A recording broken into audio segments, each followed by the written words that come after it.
Azərbaycan Respublikasının Prezidenti Cənab İlham Əliyevin tapşırığına və bölgələrdə vətəndaşların qəbulu cədvəlinə uyğun olaraq Daxili İşlər Naziri General-Polkovnik Vilayət Eyvazov aprelin 7-sində və 8-də Şəki şəhər rayon polis şöbəsində növbəti vətəndaş qəbulu keçirib.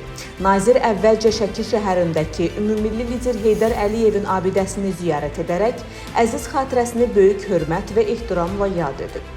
Sonra Şəki şəhər rayon polis şöbəsində Şəki, Balakən, Zaqatala, Qax, Oğuz, Qəbələ şəhər və rayonlarından qəbula gələn 312 vətəndaşın müraciətini dinləyən nazir, onların problemlərinin həlli üçün Nazirliyin aidiyyəti baş idarə və idarə rəislərinə tapşırıqlar verib.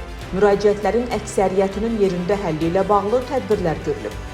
Daxili İşlər Naziri General-Polkovnik Vilayət Eyvazov qeyd olunan rayonların polis rəislərinə ictimai asayişin qorunmasında, cinayətkarlığa qarşı mübarizədə daha səmərəli tədbirlərin tətbiqi, vətəndaşların müraciətlərinə operativ və obyektiv baxılmasına dair tapşırıqlarını verib.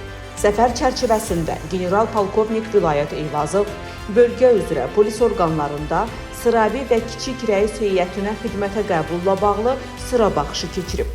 Vətən müharibəsinin 34 iştirakçısının da qatıldığı sıra baxışında xidmətə qəbulun şərtlərinə uyğun gələn 198 nəfər seçim turunun növbəti mərhələsinə buraxılıb.